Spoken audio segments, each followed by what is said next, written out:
What is going on, everybody? Welcome back to the channel. Jake Schvink here. Hopefully, if you're new, hit that sub button, throw a little thumbs up down there. Big week, combine week. Really excited about this. Live shows every night after each day of testing. Big one today, front seven, D-line, edge rushers, defensive ends, and linebackers. A lot to talk about. If you have questions about a prospect, we will bring up the card if they have it. But there's a lot to talk about at jump. We're going to, I think, go backwards here. We're going to start with linebacker. We'll go back to defensive ends and edge rushers, and then we'll finish up with DTs. But again, throw some comments down there. Let me know what you thought about today. I know we got a couple of regulars in the chat giving us some thoughts early about a lot of the linebackers and DTs. So very interested there. And there are some guys which I think, you recognize names, but you maybe haven't actually seen much of them at all. And that is, there are a couple of those guys. I think Drew actually put one in the chat. What's going on, Drew and Adam? Does anybody watch David Gusta? No. He is now on my list of guys I need to watch before the draft now. So he is now on the radar just because, one, he was doing everything out there, right? Like that's a big plus for me. You're doing everything out there. I want to get to your film pretty quickly if I can. It does think that we missed out on a lot of defensive tackles, but some did test, and we will get there. But I want to make sure we start with the linebackers, which they were moving today. They looked really good. It looked like a deep class. We thought it was one. That's where we're going to start. And I know we don't want to stick here for too long. Okay, so I promise we'll get through it as much as possible because you probably didn't come here to hear about the top 10 guys, right? That's not as interesting. There are many more players I want to talk about, but I think we have to start here simply because to me, and this was a pre-combine take, I made that clear on Twitter.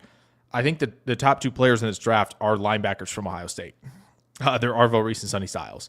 So when we look at Sonny Styles, right, the Arvell Reese card, he runs sub 4.5. He looks good in the drills. I'm really impressed with Arvell Reese.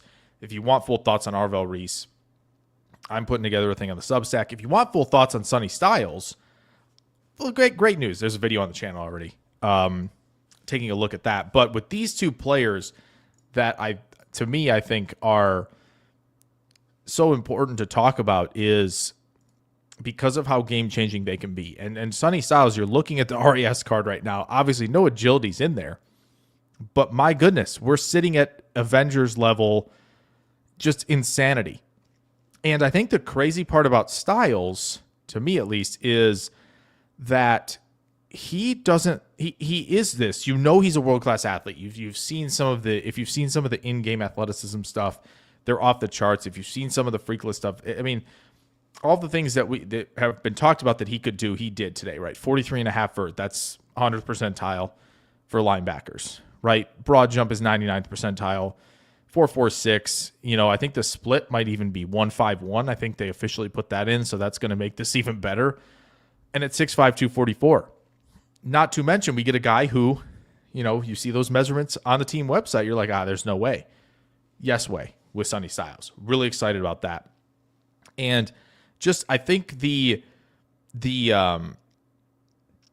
just how good he is at when he's approaching contact, right? The hand placement, the leverage, the balance, all of that, how he approaches contact. He gets off contact so easily, but he has more than one way to deconstruct a block, right? In terms of just stack and shed, he can jab to get around guys, right? He can win with speed to beat guys to the spot.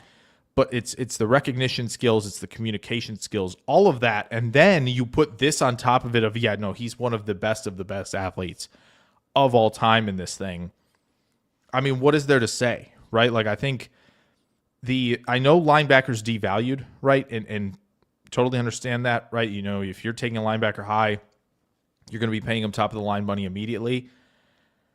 Guys who are franchise changing, defense elevating superstars at linebacker are worth it, right? Like the positional value conversation isn't really a like, it's not that the positional value stuff doesn't matter or it does matter. I think it just depends, right? It's kind of like, okay, if you get a player like this, and a player like Reese, in my opinion, like I think, you kind of throw those out the window a little bit. Like Robert Saleh in Tennessee, how is he not going to want one of these two guys?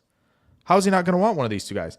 Also, I need to bring this up for Sonny Styles just because there was another really, really fun thing here. Someone went and did this. NFL Draft Files did this. My goodness. So just to throw these out there, Sonny Styles is a strong safety. Yep, 100th percentile.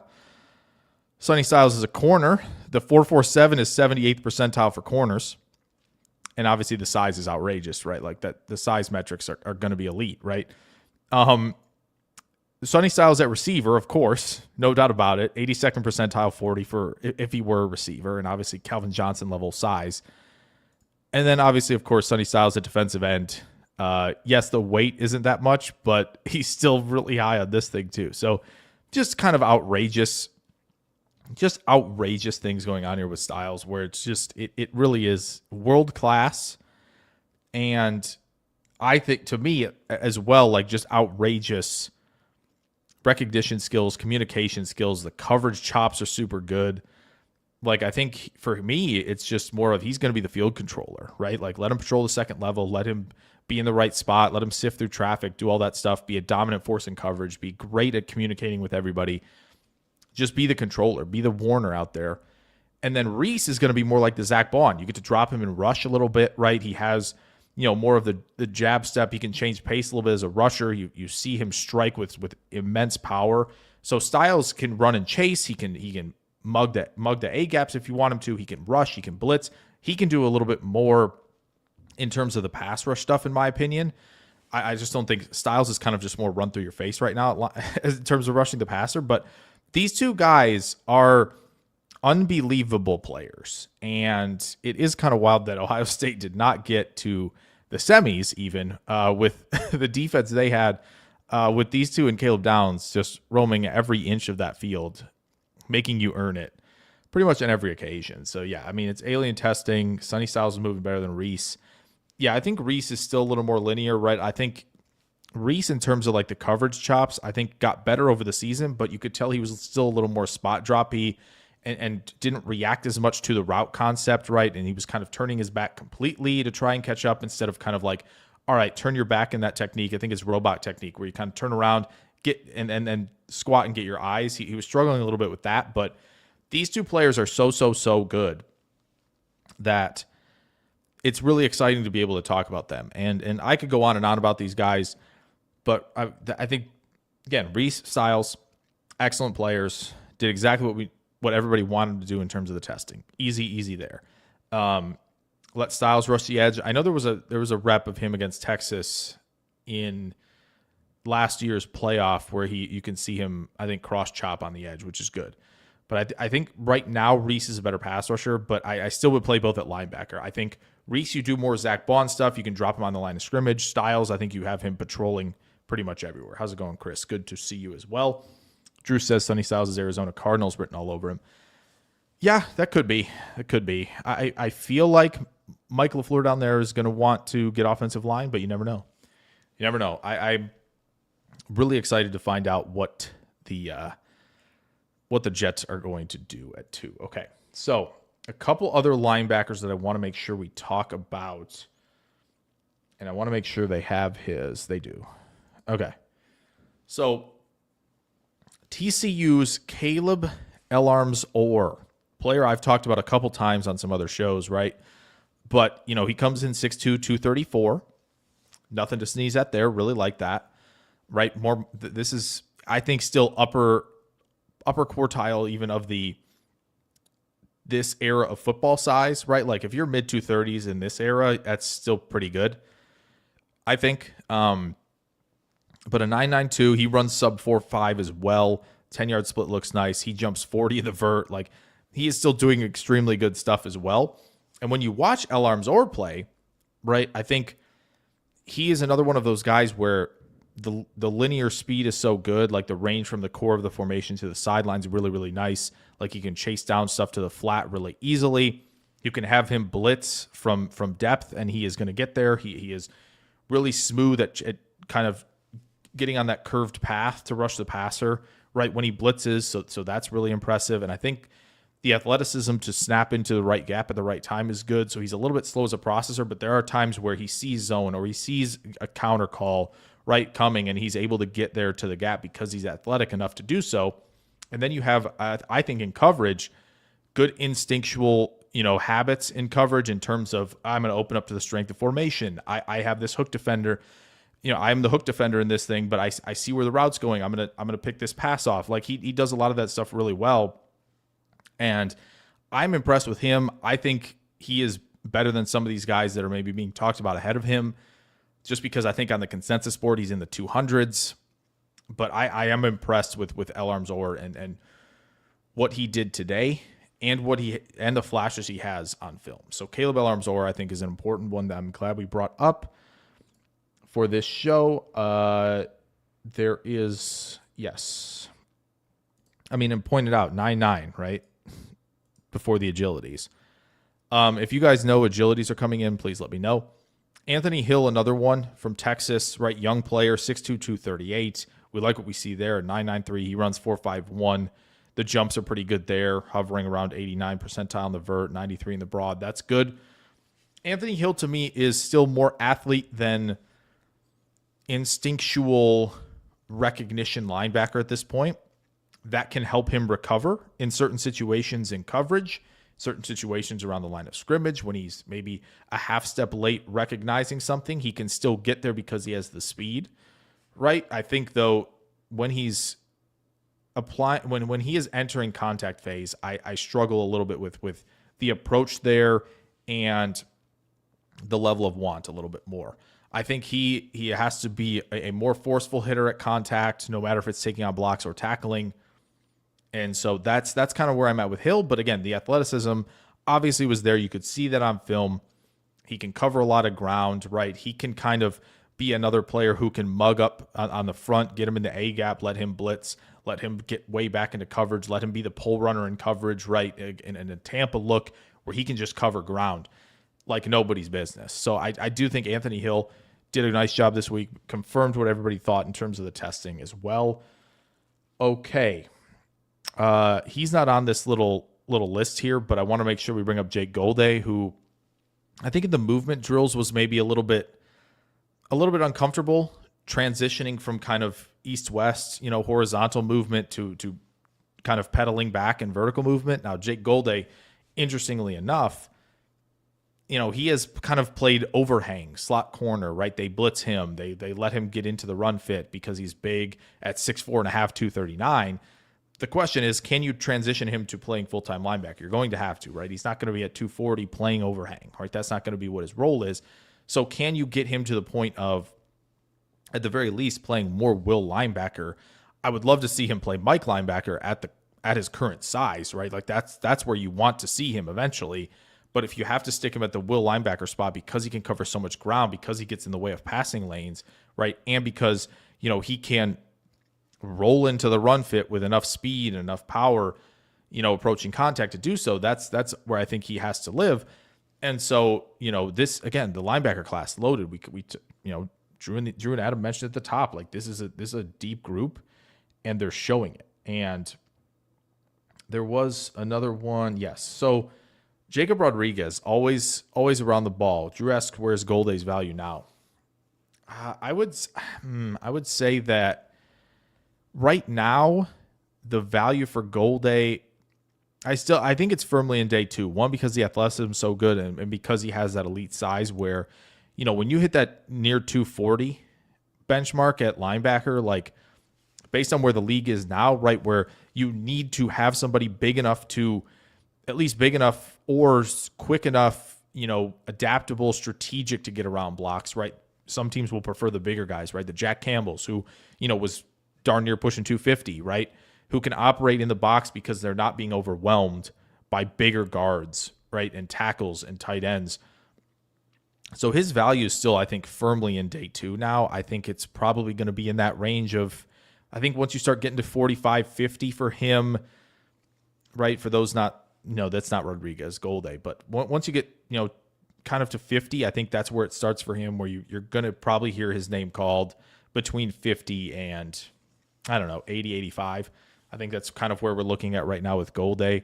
As far as Rodriguez goes, right, he's 6'1", 231, so he's not as big as some of the other guys we've talked about to this point, but he's not super small, right? We're not in the Kyle Lewis world from Pitt where he's 220, right? We're not in that world where, wow, I can't believe how good he moves, right? Well, yeah, because he's a safety.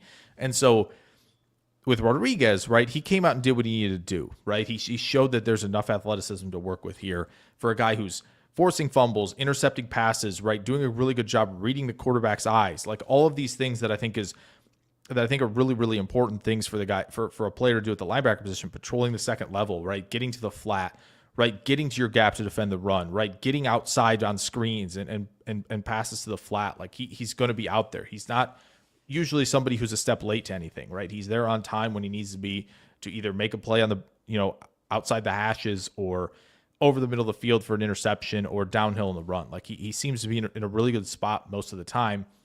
Is he big enough for Green Bay? I don't know. If they want the 240 guy, right? If they want the 240 guy, it's going to be tricky to find. Like it's kind of Golday and Hill.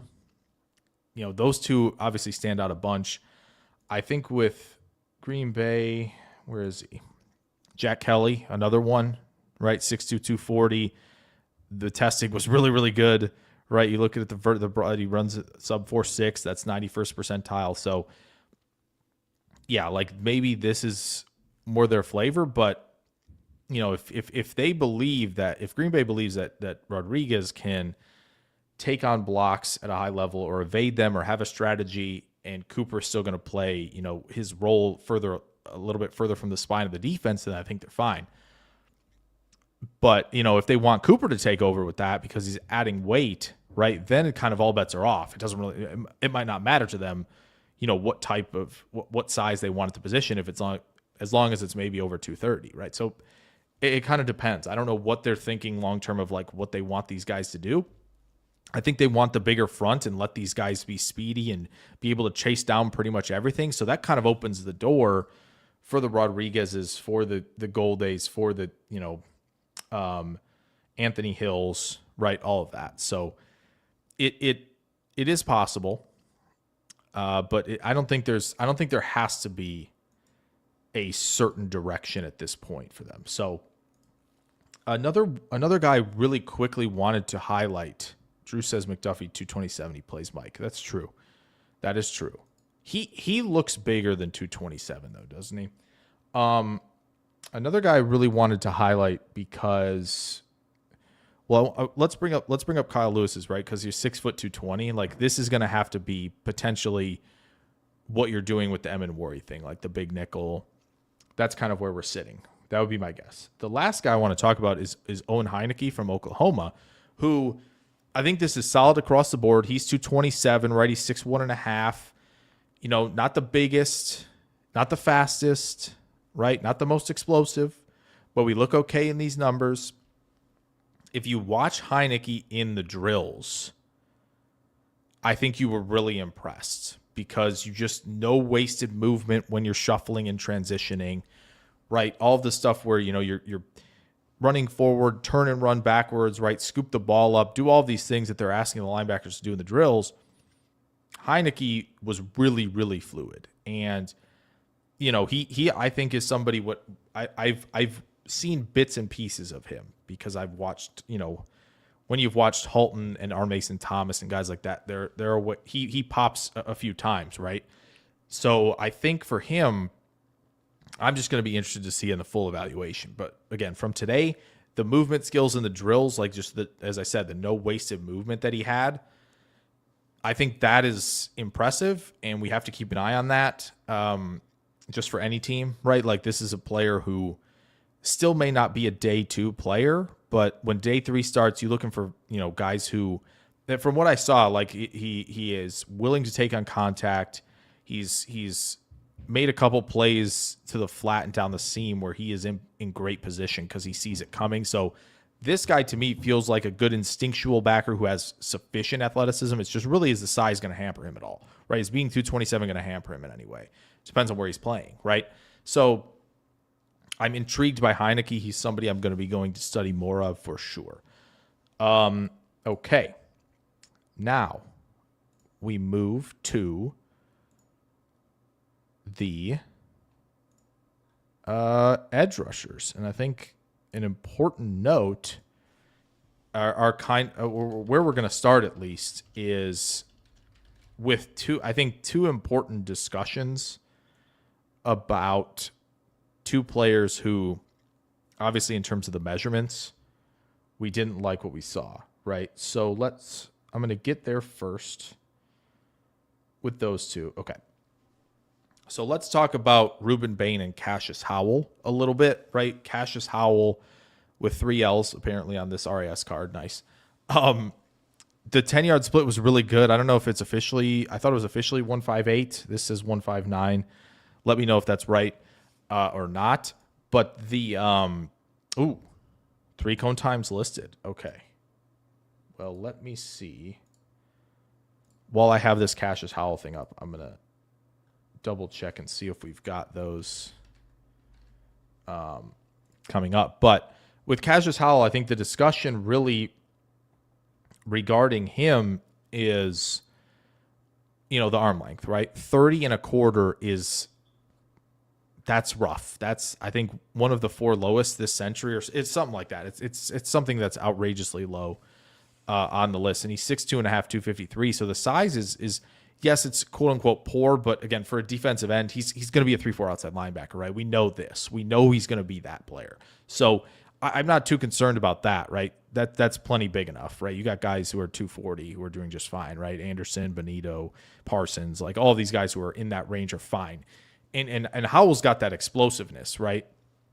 And the ability to turn the corner, be flexible, win around the arc without really, with the bend, with the fluidity and the control when making that sharp turn. So I think he is really, really good for what he does. I don't think the lack of length hampers him, because I think he's done a really, really nice job of just being able to evade contact, consistently enough to be one of the higher pressure percentage guys and true pass set win rate guys in this class. Really what the issue I think for him is his get off could be even better. He's not always like firmly balanced, pushing off properly when he's got his get off, right? I think his get off and his first step and a half or so, 2 steps, could be a lot more effective if he wasn't like kind of on his heels as much. So Howell, obviously the arm length is going to deter plenty of teams, right? It's going to still be teams who are like, we're talking about the 3-4. We're not talking about the 4-3. We're not doing any of that. And so, he's going to be it's going to be a well-defined position for him, but that's probably fine for him, because then, you're able to hone the craft a little bit more and, be in better position to handle a lot of what he's going to see at the next level, right? This wide 9 stuff, 7 tech. Like, all right, how can I win inside off of this? How can I spin? How can I still dip and find a way to win around the edge? Can I change speeds? Can I do all this? So Howell, I think, is going to be able to mitigate it, right? Ruben Bain, who I know we didn't get anything in terms of numbers for the most part, but Ruben Bain's big thing is the arm length as well, where I think it's sub 32, 31 and a half. Hold on, let me make sure I pull this up so I have it, because I know it's the top tweet. My comp for Ruben Bain is Optimus Prime. I love that. So 12th percentile height and 4th percentile arm length for him. Oh man. Okay, here we go. Edge rushers with a shorter arm length than Ruben. So Ruben Bain's was 30 and 7/8. Yeah. So 30 and 7/8 for Ruben Bain. The only guys shorter are Howell and Nate Williams. So the Ruben Bain arm length thing is one of the better ways it was described. I'm going to go find his tweet because I think it was interesting, where, yes, that's your arm length, right? Like that's how that goes. But there is a way to maximize it a little more than that, right? So to me, at least, with Bain, it's, can he mitigate this as much as possible, right? And I think for him, right, he's not speedy, right? He's not an explosive player, right? But he can win with some tempo, and he's got, I think, better flexibility than he's given credit for, right? He's the hand usage. He can mix up moves, right? He flashes the hands early. The other thing that I think is important here is when you bull rush, right? And I really want to find this tweet because it was so good. It's from John Owning, who I think you guys all should be following on Twitter. Oh man, okay. Yeah, so all right. So an important consideration for Ruben Bain, he's got the hump move, right? Where you can get, your arms underneath kind of the armpit and then the shoulders and be able to push through that type of stuff. And it's easier to get to that, right? And I think for Bain, he is the raw power, right? Very clearly. And he can recover leverage pretty well. And again, that flexibility matters, I think, for a player like Bain. And I think the other bit of this is that there are times where you can, when you set up the bull rush, where your shoulders can be perpendicular to the tackle's shoulders, right? And so what that does is it adds a little bit of length here, right? If you're turning and have that extension out, right, when you get to the long arm off the bull rush, that it can give you, inch and a half on the arm length, right? When you have those shoulders perpendicular. And so guys there are guys who can get to that move that way, right? And often that's how you get to it, right? There is some shoulder turn there. And so that's going to add a little bit for him if he can get to that. And so if he's combative enough and he's quick enough to mirror the hands with the footwork, which I think he is in plenty of instances, I think Ruben Bain's going to be fine. I have a feeling that we have a chance here that Ruben Bain is going to end up being a Baltimore Raven, simply because nobody wants to take him because of the arm length, and the Ravens, who need pass rushers, be like, okay, sure, we'll take him. And that's how the Ravens keep getting away with this, right? I can't imagine he falls all the way to Philly, but Philly would be the other team, right? Where it's like, we can't keep getting away with this. No, we can, and we will. So those are two interesting discussions that I'm excited to have, when we get down to it for when we get to the point of draft time. But I thought we should bring those up. So now David Bailey, tremendous work. 4.51, I think maybe he was around 4.5, which the size adjusted explosiveness there at 251 for him is like 92nd percentile, which is super good, by the way. Really, really fantastic. And I think, everybody hates on him for, it's probably going a little too far. Does it probably mean he might not be a top 5 player in this class potentially? Rodriguez doing very good in agility drills is great to see for sure. So when we talk about David Bailey, right, the speed, the explosion, all of that looks really, really good. 9.67, that's a great number. I'm going to refresh this just to see if anything comes up. But in terms of, oh, wow, okay. Well, okay, so, all right, so he's not, dang it. Sonny Styles, by the way, let's go back here. We'll just show this.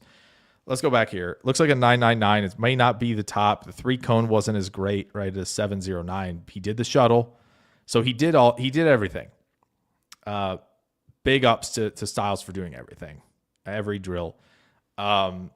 So he's not going to hold the 10, but he's still an Avenger in my book. So just wanted to quickly see that because that has been input. Let's get back to our regularly scheduled David Bailey discussion, where I don't know what the agilities are for him, but obviously in defensive ends, I still think 250 is plenty good enough, right? Explosiveness, fluidity, right? He's got the inside spin. He can win the outside track. How do you build off the outside track wins, right? It's improve the hands, keep the feet moving through contact, and have that change of direction fluidity, right? And Bailey has that in spades. He uses that change of direction of fluidity to duck a lot of blocks on the perimeter to defend the run, but it works. I think he's just a little stiffer, and that might be keeping me from having him in like top 3, top 5, at least for me. But I still think he is firmly a first rounder, right? When it comes to the production, enough athleticism here. It's just for me, I think I'd kind of be surprised if the 3-cone was good from him. Because you do that you do that loop drill where you go in the figure 8 and you're picking up stuff and dropping it. He looked like he was really choppy with the feet to kind of slow and reaccelerate. I really wish they'd time that drill because that would be interesting to see, what the timing on some of that looks like. But that's kind of where I'm at with David Bailey. Still very good. He did what he needed to do today. We're good with that. All right, so that's David Bailey. Let's talk about other defensive ends. Drew brought him up at the top. Wisconsin guy. Yeah. I don't know if it's Rieger or Reiger, but Mason Rieger is impressive. Flexible, the change of direction, right? All of that is really good. He's 6'5", 251. So a little bit taller, but he can be flexible, right? He can flatten that angle, drop the shoulder, right, and be able to corner and flatten when he gets to the top. And yeah, there's some production out there, some recent production against teams where he's winning against tight ends, and you're not seeing a lot of wins against tackles, but the flexibility, the mirroring of the hands and feet when he does create pressure is impressive stuff. And the 10-yard split is really encouraging for him. You have to have that get off rushing the passer, and you can build off of that get off. So explosion's really good, right? That's a 99th percentile vert at defensive end. So yes, Mason Rieger, somebody who I'm really interested to get a kind of a full look at, but a guy who has the movement skills, change direction, flexibility to handle it in the league. When it comes to our guy here, Malachi Lawrence, Central Florida, man, chop and rip, cross chop, enough to turn the corner. He's not the most flexible, but he finds a way to flatten his angle to the QB. Really productive, 6'4", 253, and then speed and explosion really good. Like that, there's a lot to like in terms of what Malachi Lawrence did today from Central Florida. And there are some times where he's dropping into coverage and it looks fine. Like he can handle some of that, right? He can handle those duties at times. So I'm extremely impressed with Lawrence. We've seen it on film already. He might be somebody I have to do a breakdown of on the channel just because I think it's a good one to get eyes on for everybody here. But him and Rieger had really, really nice days. I know Parker is another one who did pretty well across the board. Like the vert is fine. He isn't. Yeah, he's not the most flexible. That's for sure. He kind of is really about 4 steps to the top, flatten that angle, use the hands, and then kind of have to be a little more springy gather, a little bit of gather at the top. But he can do it at a high level enough where I'm pretty impressed with that. Like, yeah, it does seem like when he's in transition, right, retrace the rush type of moves where it might be a little bit trickier for him, and being in run stunt, heavy run stunt defenses might not be his cup of tea for Malachi Lawrence, but there a couple ways he gets to the QB, really good. So impressed with Malachi Lawrence. TJ Parker, a solid outing for him, right? The 10 yards good, right? We know he's more of the get off into power moves type of guy, and that will be coveted, especially at 6'3" and 5'8", 263. So, I think that's definitely something where you hang your hat on, sufficient enough testing where, yeah, I'd feel pretty comfortable, with a guy like TJ Parker. I'm sure that range probably starts in the 20s and probably doesn't escape top 50, right? There's enough production there. So impressed with him. Yeah. Okay. There's no there's no surprise here, right? There is no surprise. We knew this was coming. Deny Dennis Sutton. We knew this, right? Like I do. He did hit 6.9 in the 3-cone, by the way. Sutton did, which again, that's not surprising, right? So put the 6.90 3-cone into this, and it's probably even better. He's 6'5" and 5'8", 256. Like, I get it. There is so much excitement for him, right? And what did he have? 6.5 sacks, 17 tackles his last 5 games. Like, there has been production at times, but he does seem just like a guy who is better off winning with that quicks, that explosiveness, that flexibility against guards more so than anything else, right? And he doesn't seem like the guy who's, changing direction at that high of a level, but he's got that, he's got a little wiry in the build for me to be like, oh yeah, he's an edge setting, strong, explosion to power, right, type of player, where I just think he is, for Packers fans, a little similar to Gary of like, I just wish there was a better plan and a little more flexibility there. Like he seems a little Gumby-ish when he moves on film. But again, this is what happens with the Penn State guys. We get this all the time. And, RAS, really good pressure rate. Now here's something where, yeah, okay, let's share this. Because this is how you're going to get the outrageous hype. And the Penn State guys always have this. They always do this. But here's a fun little thing, just so we get to it. So edge prospects since 2015, with an RAS higher than 9.89 and a pressure rate over 17% in at least one college season. Both Dennis Sutton and Malachi Lawrence make this list with Myles Garrett, TJ Watt, Montez Sweat, and Aiden Hutchinson. Very nice. So what a group that those two are joining there. We'll see if it goes if this model goes 6 for 6. It's a little bit of small sample size, so I imagine it probably won't. But hey, that's what happens, right? We're having fun. This is how this goes. This is how this goes. So, and the Penn State guys, we simply can't get excited enough about how they test. Like it was, like we're going to get to him in a second, but it was very clear. Like, and DJ even highlighted on the broadcast, if you guys were watching, like once Zane Durant stepped up in the D tackle group, DJ's like, buckle up, because we already know these Penn State guys are going to dominate this event. They always do that. And it's just really a question of like, for Dennis Sutton, it's can this pressure rate, right, that he has done in college, he had it for one of the seasons, right? Is he flexible, change direction enough on film with the pads on, right? When we're not in a controlled environment, can he be effective enough? Because it just feels like the change of direction, the countering stuff, it's all a little bit slow to do so. He's a little bit slower to counter than some of these other guys. But Dennis Sutton, clearly, again, this is somebody's gonna probably pick him day 2 now because of this. Like, oh, we see this 1 year of good production, right? When we look at pressures over sacks, and he finished his career pretty well, and the athleticism is there. And then someone goes and digs up a graphic like this with guys with Garrett, Watt, and Hutchinson and Sweat on it, and they're like, oh my goodness, can we do this for him? And so that's probably kind of the big concern where you go, okay, is this deny Dennis Sutton stuff, is it real? I know Adam Huddle, big fan of deny Dennis Sutton. He was talking about him entering the 2024 season, regular season, in terms of what a 2025 prospect could look like. So, Adam, if you're still high on him, hey, this is your time to shine right now. This is his moment. And so, I'm interested to see what happens with the stock. Because we already said Dennis Sutton has the 6.93 cone, which is a pretty good time, and it's actually very, very good, nice at 256 when he's approaching 260. So can't wait to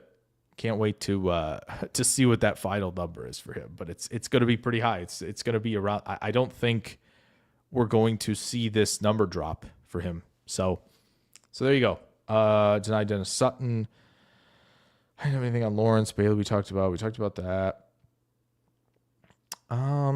Is there anybody else you guys want to talk about? Max Llewellyn, Iowa, solid day across the board, right? He's in that bigger, longer, stronger thing. He goes to a lot of spin moves. But again, 6'6", approaching 260. Like there is room for a player like this on rosters. So there you go for that. Okay, why don't we move to DTs, shall we? I think this is where we got to start. Simply because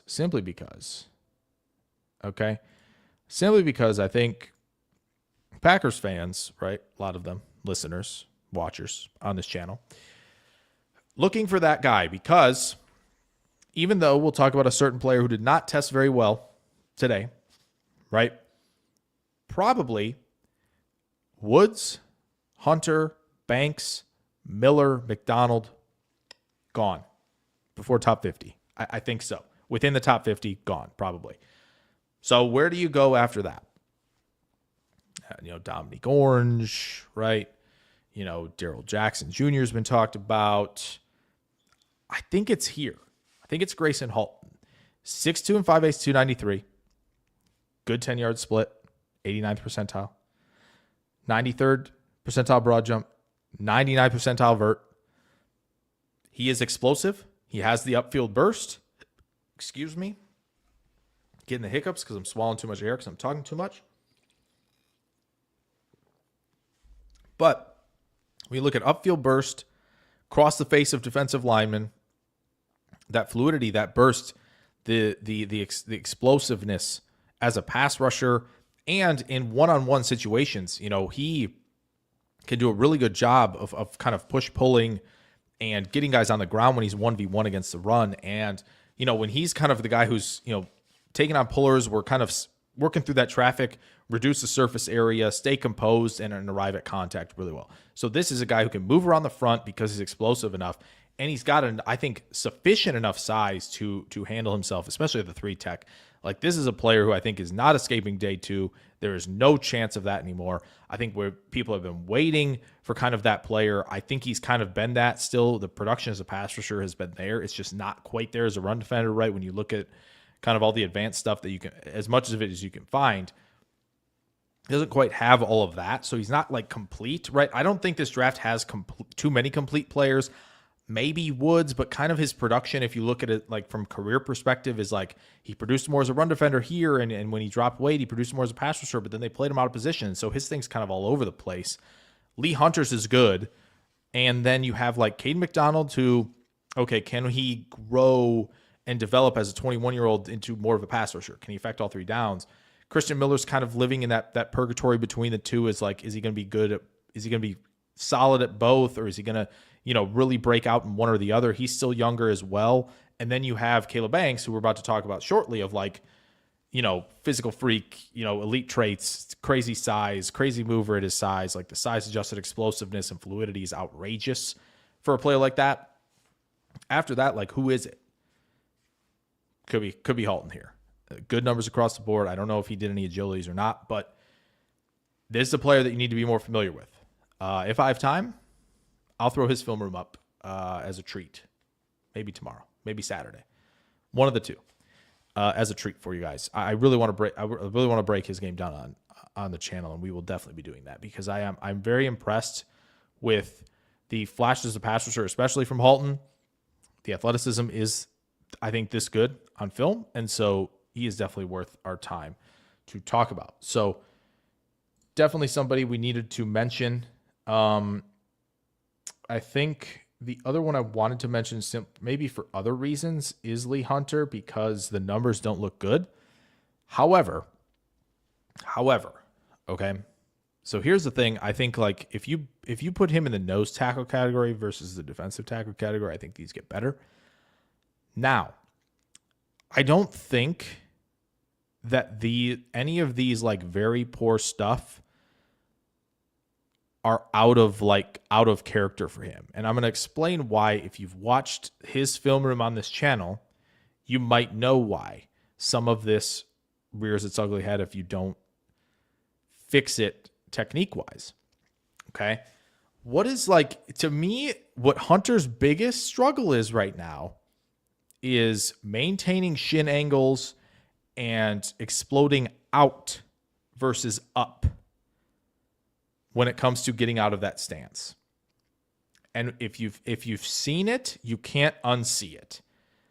So when you see some of these other guys who are a little bit lighter of foot, who can get upfield and cover ground and reach the contact phase a little faster, that you watch Hunter stand up a lot more. There are plenty of times where Hunter is out leveraged with pad level. Very, very much so, especially when he's rushing the passer. We know this is a thing.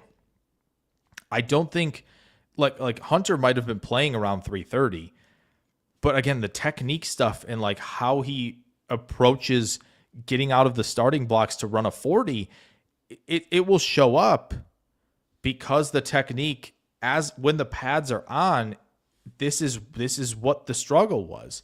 And I don't expect Hunter to, the broad jump and vertical, they're not great. Like it isn't. So I don't think he needs to lose weight. I don't think that's really going to be anything that, I don't think getting him down to 300 is going to be helpful. He needs to be able to swallow up combo blocks and double teams to free guys up, because he's really good at that. When he gets that anchor foot down, and when you see it. If you've watched the film room that I did, right, when you watch him get that foot down when contact arrives, they can't move him. They simply can't move him, right? But he has to just get that foot down. So if he's quick enough to get that foot down, like, nobody moves him. I'm not asking that guy to drop 18, 20 pounds. I simply will not do that. He needs to be doing stuff like that. That's a bread and butter part of Hunter's game. He needs to be taking on the combos and the double teams. He must be. And as a pass rusher, he's going to win with the violent hands. That's just how he's going to win. He's got to build off of that. He's built off of it a little bit. The bull rush is good, but again, why these numbers show up for Hunter in the testing is because of how the get off and him rising when he gets out of that stance more often than not than getting out. Because I think I really don't care about the last 30 yards, right? He's playing a lot of nose tackle. He might moonlight at some 3-tech, right? They may be able to move him on the front if you have a lot of big guys on your defense, right? So I'm not really worried about that. I think the quicks and all of that stuff, they flash, right? For me, it's more of, I'm not worried about from that 10-yard to 40. I don't care about any of that. His 20-yard split could be the worst of all time, and the 40 could be terrible. I think he could fix the 10-yard split if he got out of the starting blocks outwards, not up. And I think that's going to be the problem, where a defensive coordinator, D-line coach, all this stuff are going to be like, all right, we're going to work on having you push out and get that shin angle much lower than what it is right now. And I think if he does that, this will all go away. He will be an effective pass rusher when he needs to be, and he's going to take on the combos and the doubles just fine, right? But I think that is why we're sitting there, because I just don't think he rolls off that plant foot when he comes to, all right, here I'm going to explode out the stance. I'm going to explode when I jump.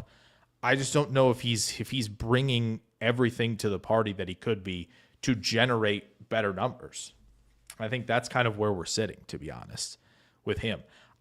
For Packers fans, I still don't think he's going to be. I don't think he's going to be in range. You can only watch 3 games of Hunter's tape. You just watch BYU twice and watch Oregon. Those are the best teams he played, right? You can watch Arizona State if you want to. He tosses everybody aside. Like, nobody can block him. And I'm sure there will be guys who can block him at the next level, but it's because the hands are so dang quick, and he gets them in the right position, and he can yank on the push-pull. He can, forklift guys. Like, he can do all that stuff.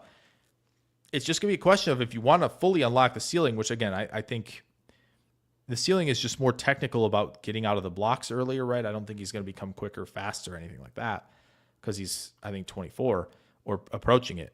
But it's just going to be about, okay, can we get that extra bit of displacement off the snap when we do this to get him, to cover more ground and reach contact quicker, right? Because if you jump out when you get out of that stance, right, instead of up, you can be, on the center's numbers immediately, or the guard's numbers immediately, and they're in recovery mode, right? So that's where I think the Lee Hunter stuff is interesting, and why it's not entirely surprising that we're getting numbers like this.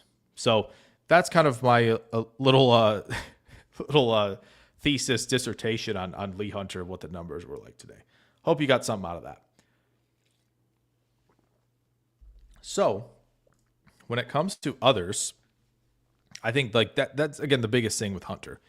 As far as some others that we probably want to talk about, I know we didn't get. Okay, we got to go here.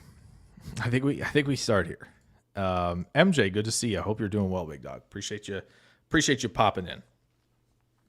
Appreciate you popping in. Hope all is well with you, sir. Drew, we're going to get to DeMonte Capehart, but I want to talk about Durant simply because we've been here before. We know what this is about, right? This is the Penn State effect. DJ said it immediately when he comes up to run the 40. As I mentioned briefly before, like explosiveness, there's no question we were going to get numbers like this, right? And especially at 6'1", 290 when he can be light on his feet, and the 166 10-yard is obscene business. Even at 290, I don't care. Like that is outrageous stuff. So when you watch him, right, this is the difference, right? When you watch Durant versus Hunter, Durant is coming out of the stance and you see the shin angles and the flexion and his ability to generate that upfield burst and displacement out of the stance. Like it is no problem. Like he's been doing it all his life, which, I mean, he probably has. He's been in football, long enough to be doing it. But the explosiveness to attack a gap is just outrageous with Durant. Like it feels like it's just easy. He's just the easy mover who I think has to be better about just not turning his shoulders, right, when he tries to reduce and all of this stuff where I think like it's still more technique stuff than it is anything else, because he's got some pop too. Like he has some pop in the hands. Like it is something where you go, okay, like I can see some of it. It's there. It's just not there often enough, right? Like he can win. Durant can get around center's guards like he's a linebacker. Like it does look that good. It's just a question of like, can we see it on every play? Like, and obviously not every play. You're not getting like 100% pressure rates or anything like that. But the problem is when he isn't technically sound approaching contact at all, like he can just get massively out of position. That's when you get the problems, right? So like for him, it's just more of, okay, can I be composed when I'm moving laterally to attack this gap? Because nobody's going to be able to match my level of quicks and explosiveness in a short area at defensive tackle. It's just more about, can we maximize more of this game to, all right, can we arrive and counter, right, when we get stuck on a block? Can we, can you hang against a combo block without losing balance? Like there's all these little things with playing this position that I think there are defenses where you can just ask him, this is your gap, go attack. Like he can do that. But if you want the most, like the absolute best out of him, it's a technique thing. It's a, don't get too aggressive, too off balance, too out of control, right? Like it's obviously better off, I think, reining that in than trying to coax it out of somebody. But it is. The quicks are outrageous. The explosiveness upfield is outrageous with a player like Durant. And it's the same discussion we were having with denied Dennis Sutton. It's like, okay, can we see more of this consistently? Can we get more out of this with the testing? Because again, it's really at this point, when a Penn State player is coming to these things, the numbers are going to be good, period. That's just how it is. So, I think Singleton, I'm not mistaken, got hurt, so I don't think we're going to see him. He got hurt at the Senior Bowl, but we'll see Wheatley, I believe, right? So we'll see him. We'll see Katron Allen, right? So we're going to see players like this who they're going to have elite weeks. I don't remember if both the tackle and the center are here. If Dawkins and Rucci, I think, are here, but man, when the Penn State guys show up, you got to be ready for these numbers. It's just, again, it's a consistency thing, right? Like that's where we need to be. I know Drew wanted to talk about this, and we will definitely talk about this with Capehart for sure. This is an outrageous deal here. We're in the 997s, right? I believe. Yeah, we are. This is crazy. Chris, we did not talk about that. We did not talk about the LSU Speedbacker. We'll get there. Jay, what's up? JW. Oh, this is Joe, right? Joe W. Says, what's up, Jay? Can't stay on stream, but want to say what up. D-line linebackers look good today. Yeah, linebackers especially. Torian York, man. Torian York, if you haven't watched him, he's like 5'11", 227, right? So it'd be great if his willingness, the want, the desire, all of this to take on contact and make plays and run through everybody, right?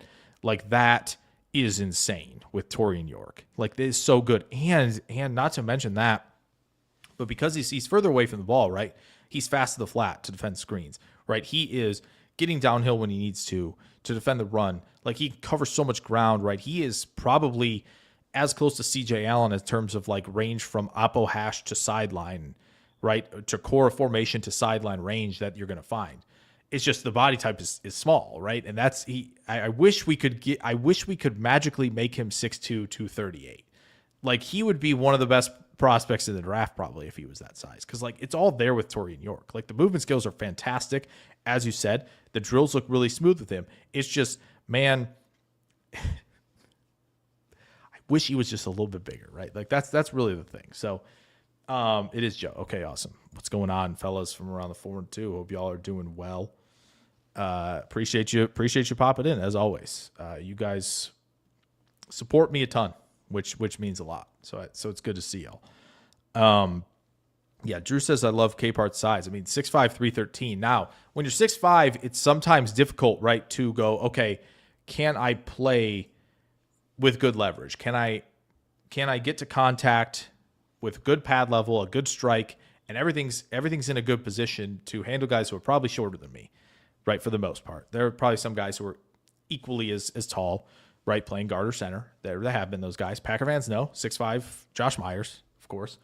But Capart, right, he is got like he is the brick wall tendency guy. Like he is heavy hands to a T.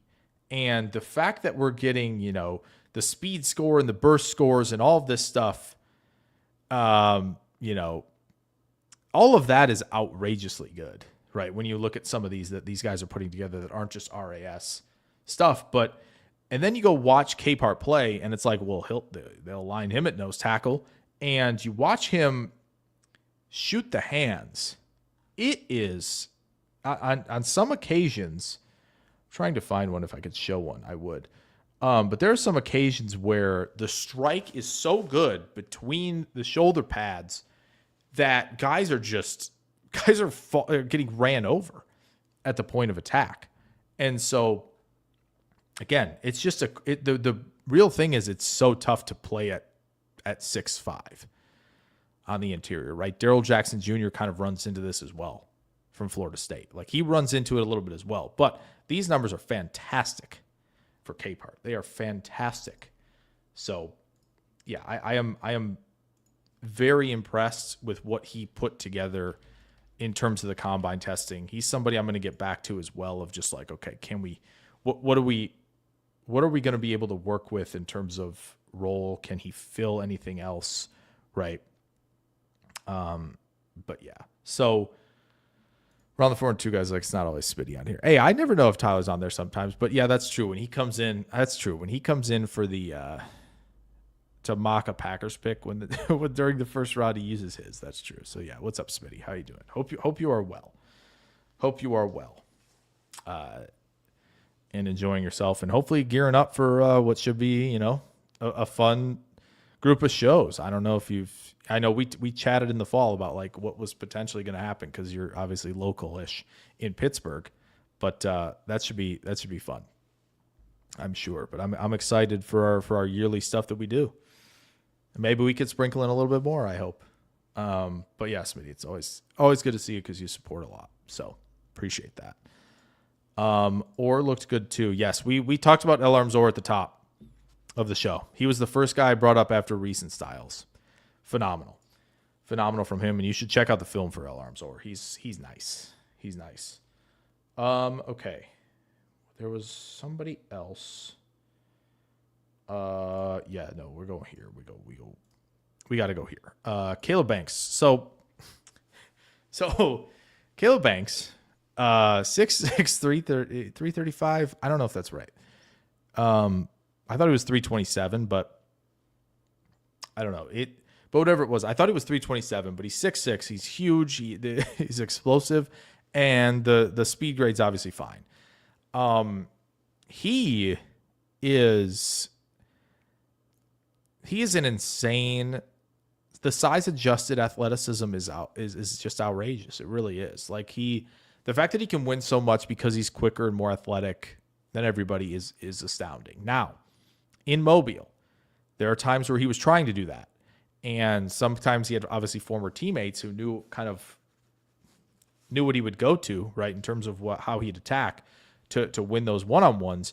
He has to develop counters. He has to get more, refined with the hand technique, because if you can get refined with your initial strike, right, and you're not trying to just win with athleticism and dip and rip and try to win around like that, like he can do so much if technique-wise he would strike on time, and he would bring bring all of him with him to contact a little bit more, right, in terms of just rolling through it and all of that. Like if he could counter off of stuff, like when he gets up the field and when he's trying to turn the corner as a 3-tech, right, when he's trying to attack, he needs to get to a spin faster. He needs to get to a counter faster. Like all of that stuff has to happen for a player like Banks. But now because the athleticism is so good and everybody's just watching this guy move going, I can't believe what I'm watching, he's going in the first round probably.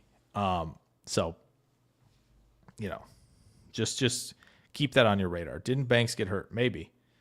It's possible he did. Let me see. I'll do a quick little search. I have like three Twitter tabs open right now. Banks. Someone got hurt. I know someone pulled up.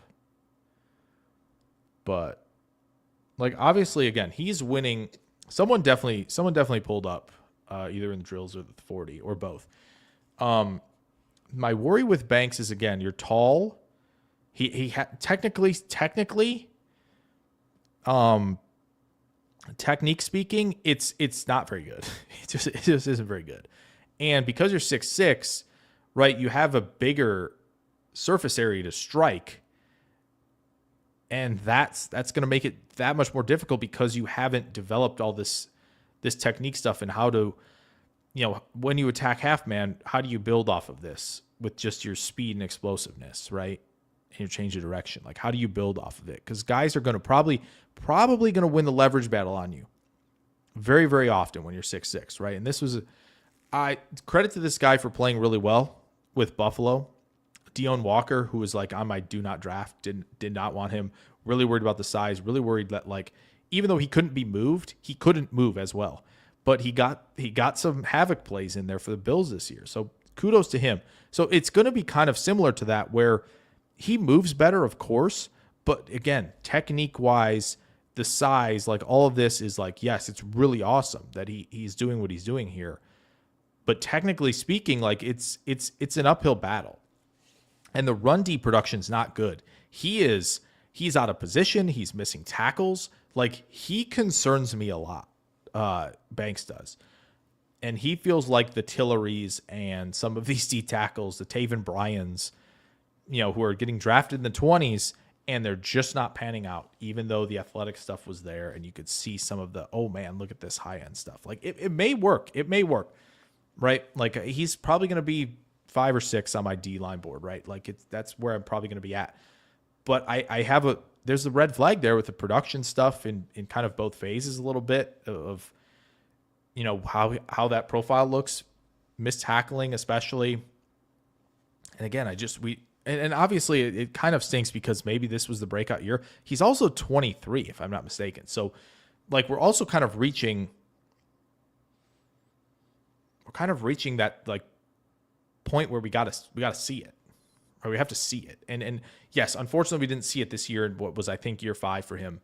He might have had a red shirt in there, but like, I don't know. Like, Lee Hunter's 23. We've seen it. We know what it is, right? We know what that looks like. Some of these older guys, Keontae Scott, we kind of know what he's got, right? We know what Mesidor has in the bag. It's a really good bag that Mesidor has, but he's reached it. We know there may not be much more to unlock with the ceiling, but the floor is high enough where you understand, like, okay, there's going to be production. So that's the problem with Banks. Like, that's my long-winded thing on Banks. I've got a more long-winded apparently with these DTs. I wasn't expecting that very much. Where was I going to go next? So Caleb Proctor is somebody who I think is still struggling a little bit. Not in explosion or speed stuff. He still was very good. He's added weight. Like he was, I think, 275, 280 at the Shrine Bowl, if I'm not mistaken. And now he's 291. So he's packing on weight and understanding what he needs to do to play defensive tackle, which is great. But he does kind of look like a little bit out of sorts in terms of like, oh man, how do I change? I'm not as comfortable changing direction in the drills as I was when I was, sub 280. So there is kind of a little bit to that of like, okay, maybe he was just better off being a big, strong edge rusher type of thing, run defending, edge setting, 4-3 DN type rather than the D tackle. But he's committed to this, and it looked a little uncomfortable at times changing direction for him. Albert Regis, though, 6'1", 295. He was listed like 6'1", 317 to 320, I think. So he cut weight, and obviously he looks really good. Like he is in that nose tackle group of guys where, even at 295, I still think he's got more one tech in him than three tech because he's just so squatty and like can anchor and absorb all that contact without giving ground. So yeah, Regis was interesting today. I thought he moved really well, but again, he probably cut weight to move well, and it worked for him. So anybody else? We'll get to some questions here, but obviously we'll go as long as everybody's active on here, but going to take a breath because I feel like I haven't done so for about an hour. Announce coming to Pittsburgh for the draft. I plead the fifth right now. There may be an announcement. We'll see. If there's an announcement, Smitty, you will have the insider info. You will get to be Schefter or Shams or Rap Sheet. Like you will get to make that announcement. I will let you do so. I will leak it to you as an insider. Chris says, who is your ideal 3-tech draftee for the Packers? So we brought him up. I don't know if you were in here when we did Chris, but I think he's right here. I think it's Gracen Halton, who I mentioned it. I'm going to do his video either tomorrow or Saturday.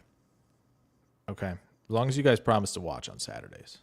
Sundays is usually a better time. This weekend, for sure this weekend. Hopefully tomorrow, but I have some stuff lined up tomorrow already. So hopefully this weekend we'll get something out on Halton.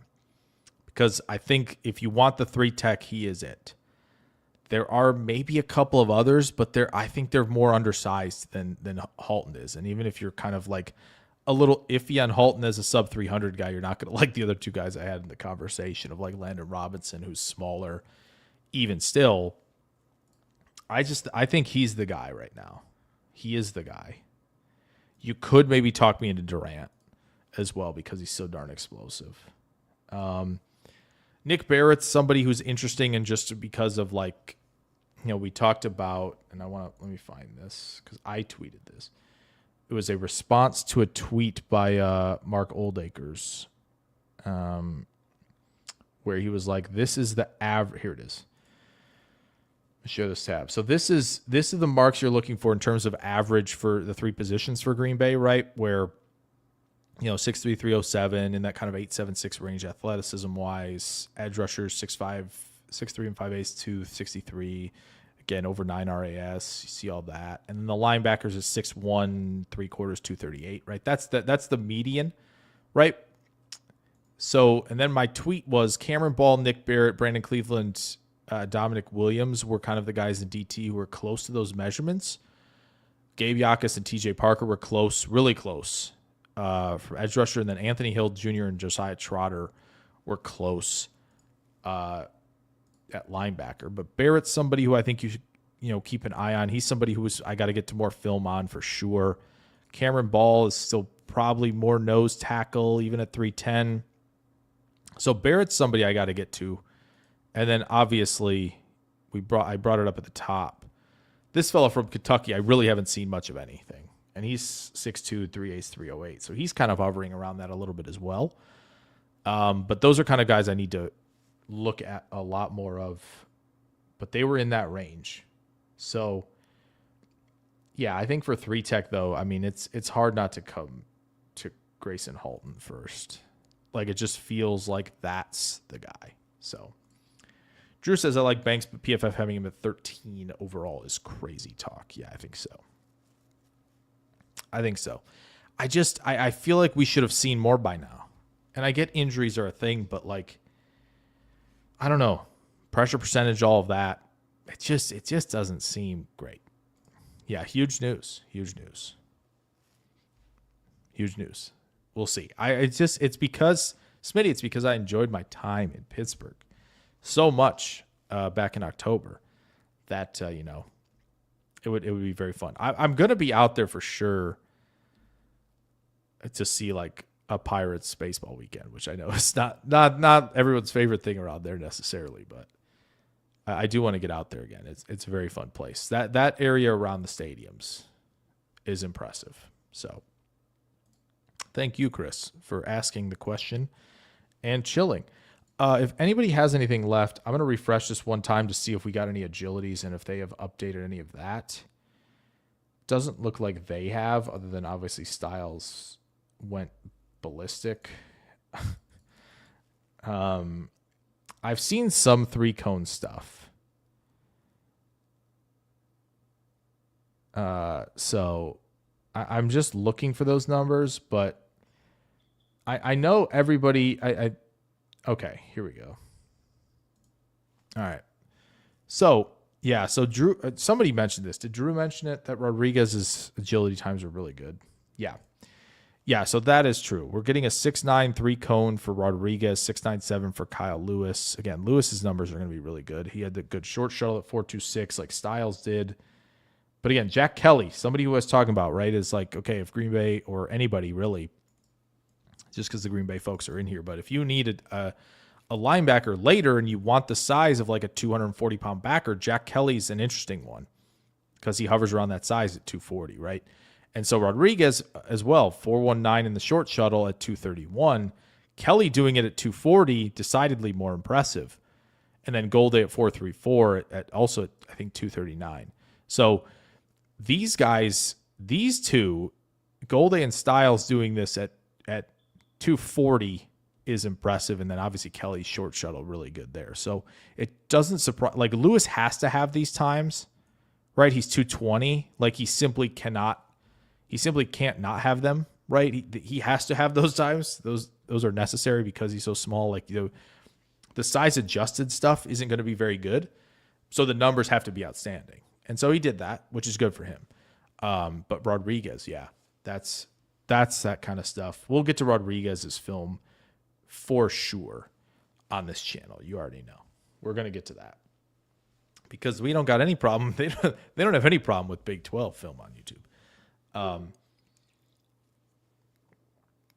So yeah, we'll be doing that, but, yeah, that is kind of really all I had. I wanted to get to some of these guys and again, just talk about their game.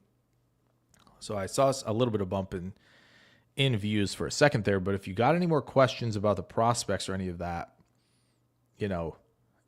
drop them in the chat. And we'll talk about them. We could bring up a little one-liner if I've seen them. Not going to pretend I've seen everybody's film on this, on this class to this point. But a lot of them who I have a lot of thoughts, which hopefully is good. And that's kind of what I want to see because I know nobody wants to hear. And I was going to go on a rant with this on the pod on Substack, but I don't want to be in a position where I'm like, oh, he has his weaknesses and then not describe what they are. Right. Or, oh man, if he can be more consistent, I'm going to tell you what he needs to be more consistent with. Right. So like that I want to make sure when we're describing guys here, like that we're being as detailed as possible. Cause I don't want, you guys to leave feeling like, all right, he said he has a lot of potential. Why does he have a lot of potential, right? How good are the movement skills and what that can mean for unlocking your ceiling, right? Like what part of the technique is the struggle right now? right? So I want to make sure that that's something we're doing. And for a lot of the DBs, I've seen a lot of the safeties in the corners, and tight end, I believe, is tomorrow as well. There's a lot of thoughts there. That's going to be a big one too, where, tight end, are you a good athlete? Yes. Okay. Huge hurdle cleared because you have to be, right? So that's going to be a lot of fun tomorrow. Believe we're not seeing Jermod McCoy. I believe that was news as of yesterday. But yeah, that's kind of it for me today. I will answer a couple more questions if you got them, but I was really hoping, we might do the all-encompassing one Sunday night where, we can go back to all of them and we'll kind of do the full recap or a little bit when we have most of the numbers. Right, but these were going to kind of designed to be about an hour or so, hour 15. Drew says he's really liking the idea of linebacker late. And he asked, what are your thoughts about Anthony Hill? I did cover that a little bit, but I will rehash that a little bit since you asked. So for me, Anthony Hill, what I really like, core of the formation to sideline range is good. He can be the pole runner in Tampa, right? He can attack the line of scrimmage to blitz, right, and defend the run. Like if you give him a specific gap, he can get there. He'll be there on time, right? He's explosive enough when he knows where he needs to be. When he doesn't know where he needs to be, there are times where he is the athleticism can cover for being a half step late, but not a full step, so he's out of position. I think contact, taking on blocks, working around them, tackling, I think he has to be more forceful, better technique, explosive, right?